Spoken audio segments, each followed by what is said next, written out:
Welcome back to the channel. If you've ever wondered about the mysteries that lie at the edge of science and the unknown, you're in the right place. Today, we are diving into a topic that is both terrifying and beautiful: the secrets of the human brain in its final moments. Before we begin, make sure to hit that subscribe button and turn on notifications. You won't want to miss our future explorations into the wonders of the human body and mind. Now let's begin. Is death truly the end? Or is it merely a gateway to a mysterious journey that begins deep within our minds?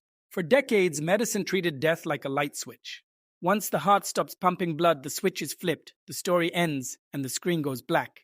But modern science is beginning to shatter this idea, revealing a shocking gray zone between life and departure. New rigorous scientific studies suggest that human consciousness might not die the moment the pulse stops.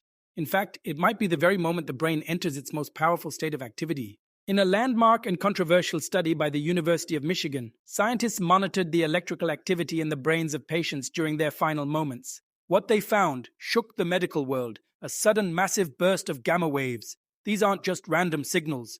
Gamma waves are responsible for high-level consciousness, memory retrieval, intense focus, and vivid organized dreaming.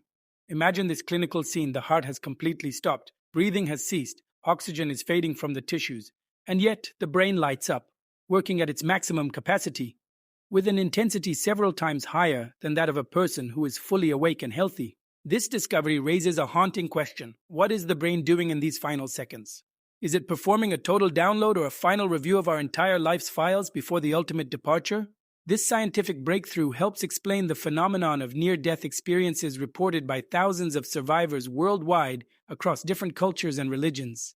Those who were clinically dead for several minutes before being resuscitated don't talk about darkness or nothingness. Instead, they describe, with incredible detail, watching their lives flash before their eyes like a high-definition movie, showing details they had forgotten years ago. Survivors speak of a sense of absolute peace, of seeing tunnels of light, and some have even accurately described exactly what doctors were doing and saying in the operating room while they were technically dead: eyes closed, senses shut down. Dr. Sam Parnia, a leading researcher in this field at NYU, confirms that brain cells do not die instantly.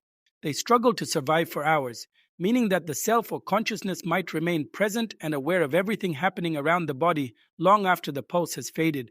We are now facing a massive ethical and medical dilemma. If the brain remains alive and conscious for minutes or even hours after the heart stops, when is a person truly dead? Is death simply the failure of a muscle that pumps blood? Or is it the cessation of the electrical pulses and chemical messages that form our memories and identity? One fascinating scientific hypothesis suggests that the brain, in a final act of protection against the terror of the end, releases a massive flood of calming chemicals. These chemicals create a vivid, beautiful, and peaceful virtual reality, making the departure painless, as if nature is giving us one final gift before we say goodbye. In the end, it seems that death is not the brick wall we once thought it was, but a scientific mystery we are only beginning to solve. Science here isn't trying to disprove the spiritual, it's trying to understand the biological machinery of how we leave this world. The biggest question remains: will we one day be able to record these final sparks and play them back on a screen to see what the departing see? Are these experiences just chemical reactions or a true window into another world beyond our limited senses? Let us know your thoughts in the comments below.